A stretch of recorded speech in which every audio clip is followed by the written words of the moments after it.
I'm Dana Pierce, and I thought I had life figured out. By day, I pitch marketing campaigns in a midtown high rise, my heels clicking across polished floors as I sell ideas to brands with deep pockets. By night, I come home to Bryce Tanner, my husband of 6 years, who kisses my forehead and promises we're building something solid. He's a freelance financial consultant, the kind of guy who wears tailored blazers and talks about compound interest over dinner. I trusted him with our money, my money, mostly since my salary dwarfs his erratic gigs. Until today, I thought that trust was our strength. Now it's a bank statement trembling in my hands, and the numbers don't add up. It started at lunch with Callie, my best friend since college. We were at this trendy flat turn spot, all exposed brick and overpriced kale salads when my card got declined. The waiter's polite, "I'm sorry, Mom," hit like a slap, and Callie slid her Amex across the table with a smirk. "Tech glitch?" I muttered, brushing it off. But the air felt heavy, like the city itself was holding its breath. Back at my desk, I pulled up our joint account on my phone, expecting some dumb error, a double charge, a subscription I forgot to cancel. Instead, I saw it, $150,000 gone over the past year. Monthly transfers, $12,500 each, labeled consulting fees.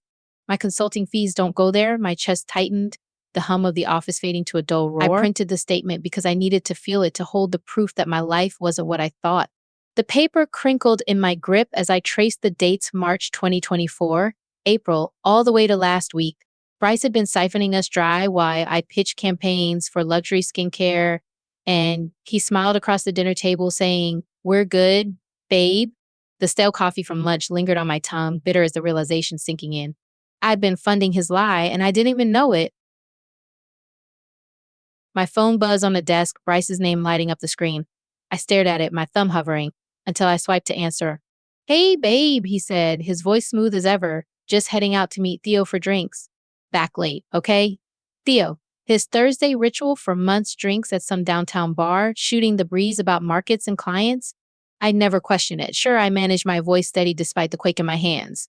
"Have fun," the line clicked dead, and I sank into my chair, the statement crumpling against my lap. Callie texted right after, "You okay? Card thing still bugging you?" I didn't answer.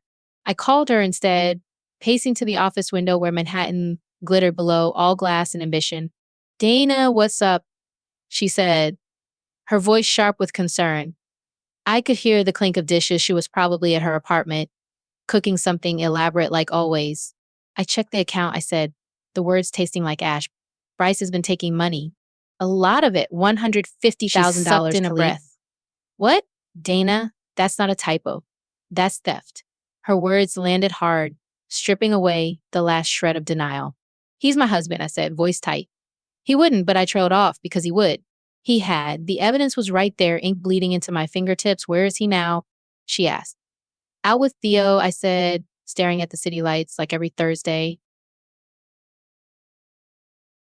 Callie paused, then her tone shifted, suspicious.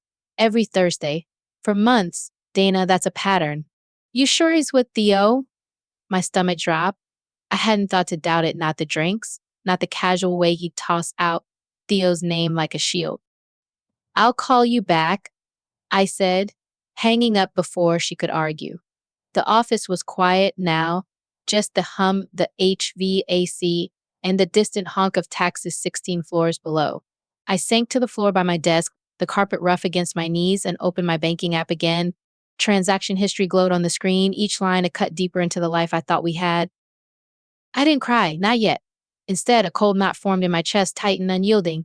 Bryce thought he could play me, the woman who'd outsmarted boardrooms and built campaigns that went viral. He'd forgotten who I was. My phone buzzed again, Callie, probably, but I ignored it. I stood, smoothing the statement against my desk, and grabbed my coat. The elevator dinged as I stepped in, the mirrored walls reflecting a woman I barely recognized, jaw set, eyes hard, hands steady now. Bryce was out there, sipping a craft beer with Theo, thinking I was clueless. He was wrong. This wasn't over. It was just beginning. I didn't sleep. How could I? The Brooklyn loft I shared with Bryce felt like a stranger's house now, all sleek furniture and lights tucked into the corners. I sat on our bed, my bed, really since I'd paid for it, laptop open, the glow of the screen cutting through the dark. Bryce's email password was still the same one I'd set up when we got married, Bryce and Dana forever. Irony's a cruel bastard. I logged in, my fingers hesitant at first, then moving faster as dread turned to purpose. I needed answers, and I wasn't waiting for him to come home and spin more stories. The inbox was a mess: client invoices, spam, crypto newsletters, but then I saw her name, Zoe. No last name, just so, like she was some intimate footnote in his life. The first email was from 3 months ago, casual and flirty. Missed you at the shop today, babe. That, oh, milk lat's waiting. My stomach twisted.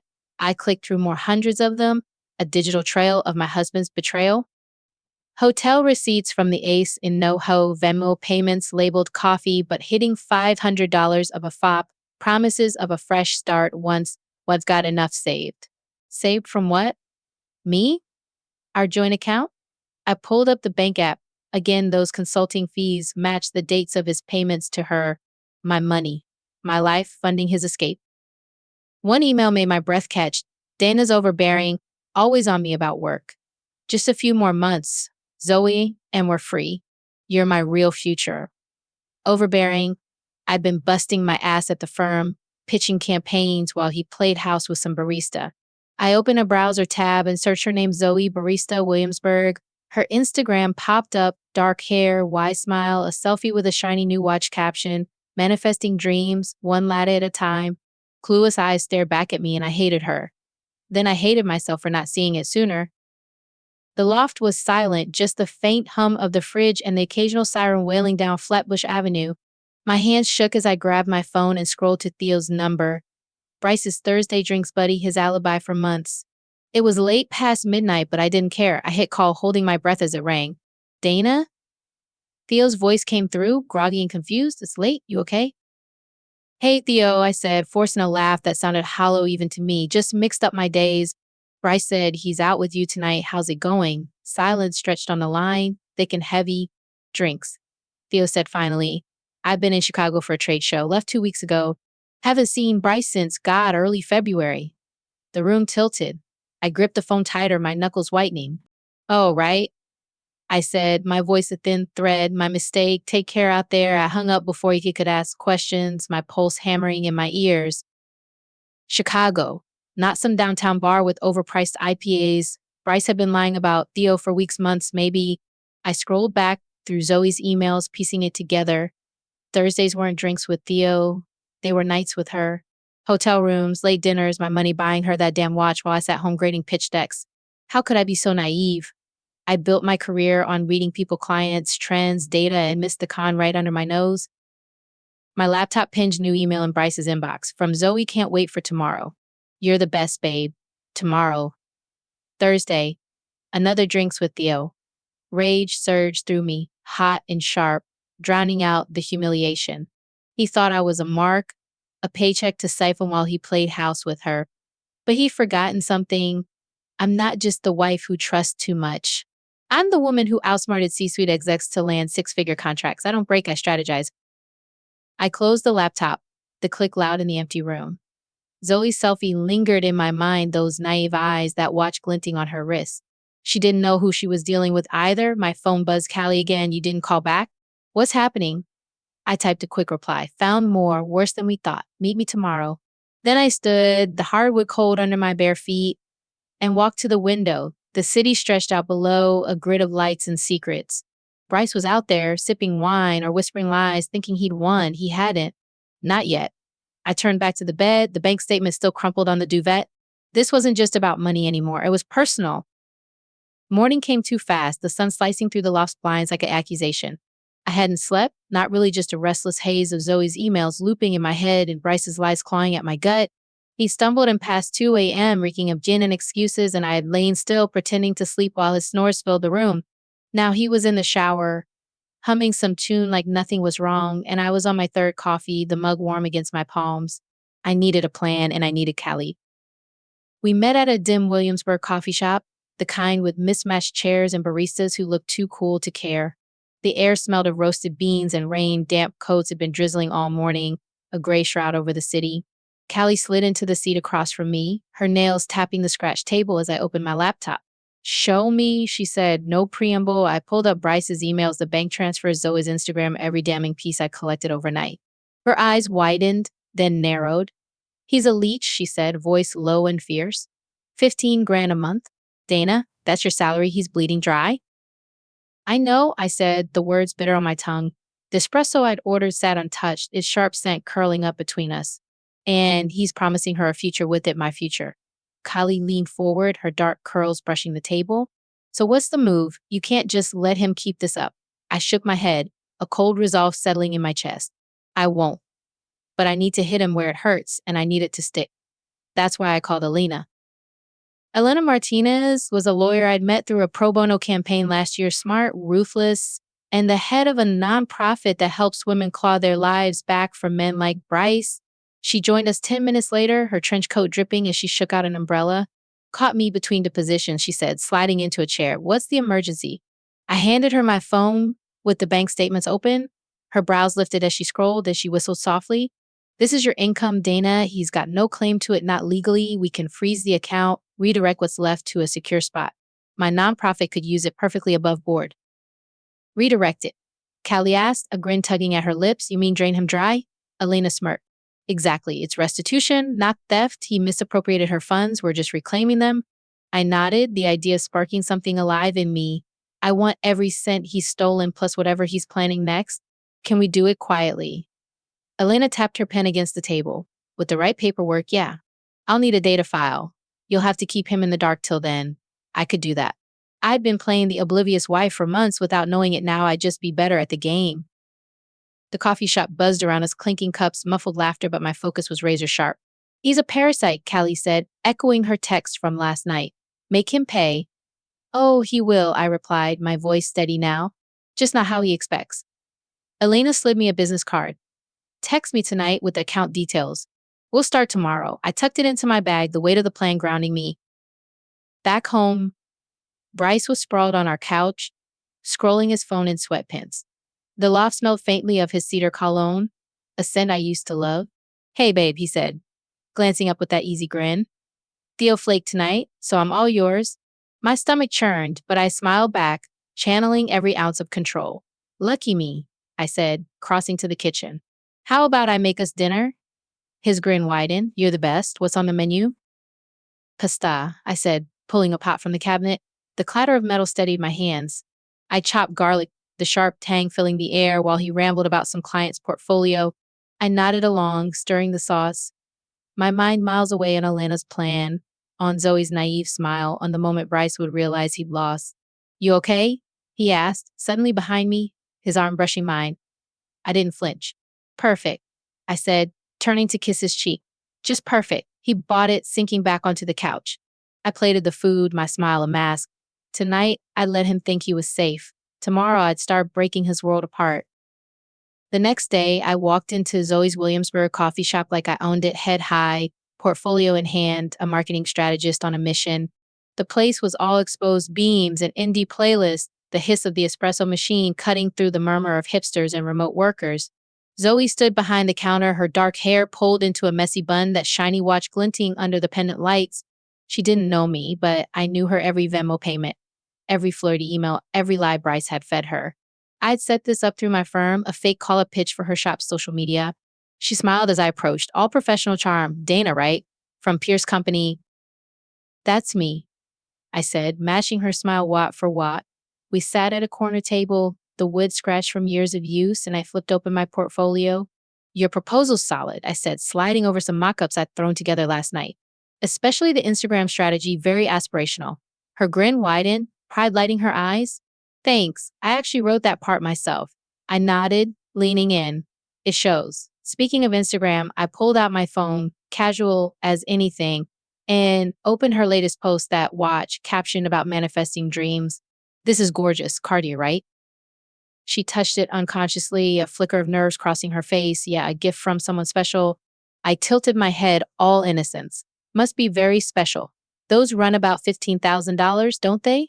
Before she could answer, my phone buzzed, Bryce's name flashing on the screen. I let her see it, then silenced the call with a sigh. Sorry, my husband. He's been stressed lately, something about compliance issues with transfers. The color drained from her cheeks, her fingers tightening on her mug. I should check on my team, she stammered, starting to stand. Actually, I said, my voice silk over steel, you might want this first. I slid an envelope across the table. She hesitated, then opened it, her hands trembling as she pulled out printouts, Bryce's transfers from our account to hers, emails promising her a life with my money. I don't understand, she whispered, her eyes darting over the pages. These are from my account. I finished, leaning back. I'm Bryce's wife, the one he told you was overbearing and financially clueless. She jolted up, her chair scraping the floor. This is inappropriate. I need. Sit down, Zoe, I said, calm but firm, unless you want the SEC sniffing around your role in this.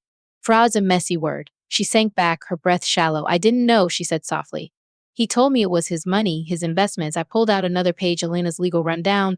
He's good at stories, but that transfer he promised for your little getaway, it's not coming. Her eyes widened. What do you mean? Check your account, I said, nodding to her phone. She fumbled it open, fingers shaking as she logged in. It's empty, she gasped. Everything's gone. Not gone, I corrected, redirected to a nonprofit that helps women rebuild after men like Bryce bleed them dry. Her voice rose, panicked. You can't do that. That money was promised to me. Actually, I can, I said, gathering my things. Legally. It was mine first. Oh, and Bryce doesn't know yet. I'm sure he'll love hearing how you lost it all. I stood, smoothing my blazer, as the shop's lavender lotion scent clashed with the earthy coffee grind in the air. My phone buzzed again, Theo, this time. I answered on speaker, letting Zoe hear. Dana, he said, his voice tight. Bryce is frantic. Tried to force a $50,000 transfer through the firm today. Compliance flagged it. I stalled them, said we need more docs. Zoe's face crumpled, reality crashing in. Perfect, I said. Let him squirm. Thanks, Theo. I hung up, turning back to her. He'll call you soon, promising to fix it. But ask yourself if he'd lied to me for 6 years. What makes you think he's been straight with you? She stared at the table, silent, as I headed for the door. The drizzle had stopped, leaving the street slick and reflective under the noon sun. Back in my car, I opened my banking app, the screen cool under my fingers. Elena had sent the green light, paperwork filed, account frozen. I started the transfers, my pulse racing with every click. $150,000 rerouted to her nonprofit, each digit a reclaiming of what was mine. The confirmation chimed and I exhaled, the weight lifting just enough to breathe. My phone lit up again, a text from Bryce, working late, babe. Don't wait up, I smirked, typing back, no problem. Take your time. Love you. Let him think I was still in the dark. Let him plan his next move with Zoe, oblivious to the trap snapping shut. I started the car, the engine's hum steadying me. Zoe's shock, Theo's stall, Elena's legals healed, the pieces were falling into place.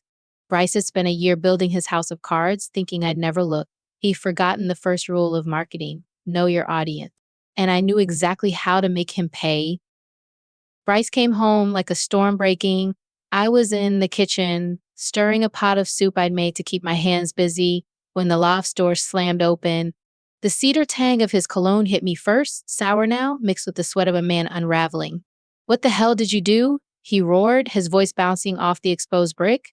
I turned, spoon in hand, and met his wild eyes. His blazer was wrinkled, tie loose, nothing like the polished consultant I'd married. Hey, honey, I said, calm as glass. Dinner's almost ready. Long day? He lunged forward, slapping the counter between us. Don't play dumb, Dana. My accounts are frozen. Theo's blocking transfers. And Zoe just called me hysterics. What did you do? I set the spoon down, the clink loud in the charged silence, and pulled a folder from the drawer of papers Elena had prepped. I tossed them onto the counter, watching them fan out. You gave it away first, I said, my voice steady. 15 grand a month to your barista girlfriend, all from my paycheck. Sign the papers, Bryce. His face went from red to white, a vein pulsing at his temple. You can't take everything from me? He shouted, snatching the folder and tearing it in half. Paper fluttered to the floor like confetti from a ruined party. I didn't flinch. You already lost it, I said. Zoe's turn witness posted about you online, tagged Elena's nonprofit. Theo's with compliance now, spilling your shady transfers. The feds are circling. It's over. The words hit him like a punch. He staggered back, hands raking through his hair. You're lying, he muttered. But his phone buzzed on the counter, Theo's name flashing. He grabbed it, fumbling, and I heard Theo's voice crackle through. Bryce, they're auditing everything. You're done. Bryce hurled the phone. It skidded across the hardwood, screen cracking. You vindictive, he started, pointing at me, but a sharp knock cut him off.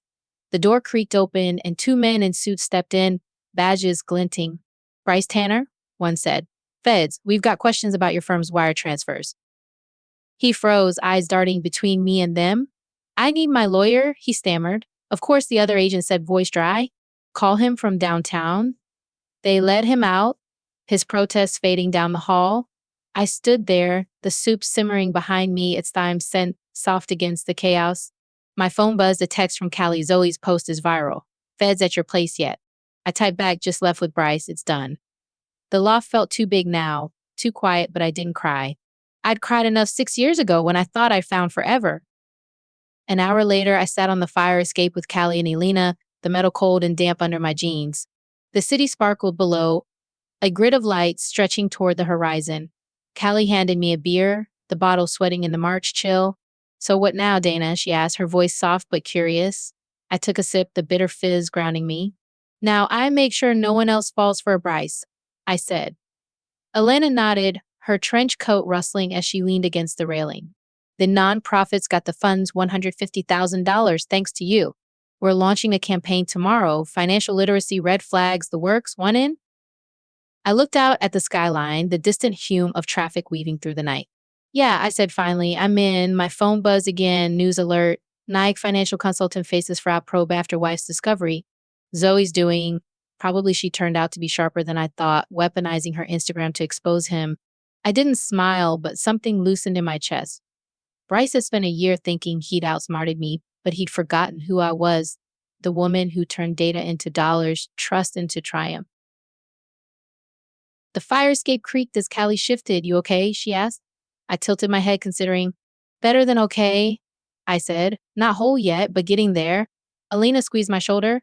You turned his mess into something bigger than revenge. I nodded, the city's pulse syncing with mine. Bryce was gone, disgrace broke, a cautionary tale. I was still here, scarred but standing. The soup was cold inside, the loft empty, but out here with the lights and the air and the future stretching wide, I felt the first stirrings of something new. Not closure, not yet, but possibility. And that was enough for now.